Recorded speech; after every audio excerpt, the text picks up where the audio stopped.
آپ کو یہ جان کر شوق لگے گا کہ زمین پر انسان پہلا رہائش نہیں تھا.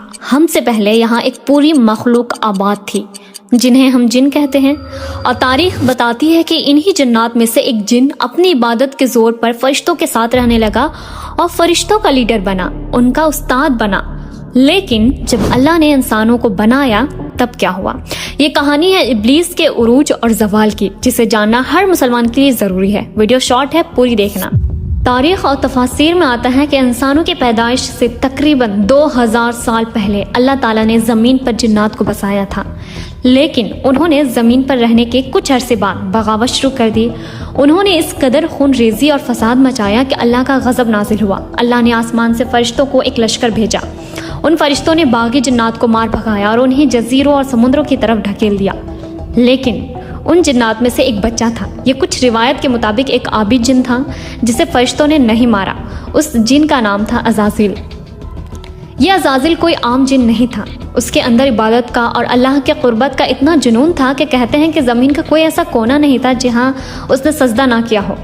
اس کی ڈیڈیکیشن اور علم کو دیکھ کر اللہ نے اسے وہ مقام دیا جو کسی کے وہم و گمان میں بھی نہیں تھا. اسے زمین سے اٹھا کر آسمانوں پر لایا گیا. وہ فرشتوں میں شامل ہو گیا، یہاں تک کہ اس کے علم اور عبادت کی وجہ سے اسے معلم الملکوت یعنی ٹیچر آف اینجل کہا جانے لگا.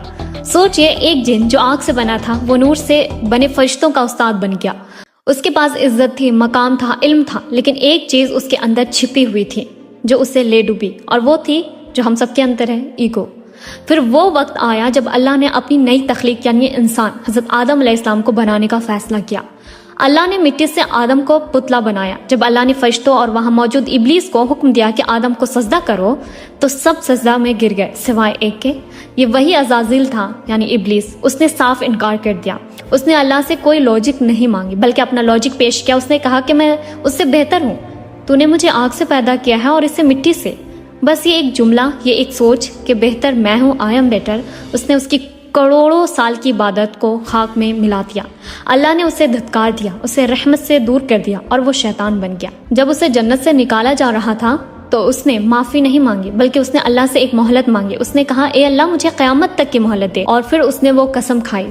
اس نے کہا، میں تیرے سیدھے راستے پر بیٹھوں گا اور میں انہیں آگے سے، پیچھے سے، دائیں سے، بائیں سے بہکاؤں گا اور تو ان میں سے اکثر کو شکر گزار نہیں پائے گا. یہ وہ اوپن چیلنج تھا جو اس نے پہلے دن دیا تھا. آج جب بھی ہم کوئی گناہ کرتے ہیں یا نماز چھوڑتے ہیں یا تکبر کرتے ہیں تو یاد رکھیے گا ہم انجانے میں اسی ابلیس کا وعدہ پورا کر رہے ہوتے ہیں. فیصلہ ہمیں کرنا ہے کہ ہمیں عزازیل کی طرح ایگو کو چننا ہے یا حضرت آدم علیہ السلام کی طرح غلطی پر توبہ کرنی ہے. اگر ویڈیو اچھی لگے تو لائک کریں اور کامنٹ میں اللہ اکبر ضرور لکھیں اور کوشش کریں ویڈیو شیئر کریں، اور انشاءاللہ اس کا پارٹ 2 بھی آئے گا.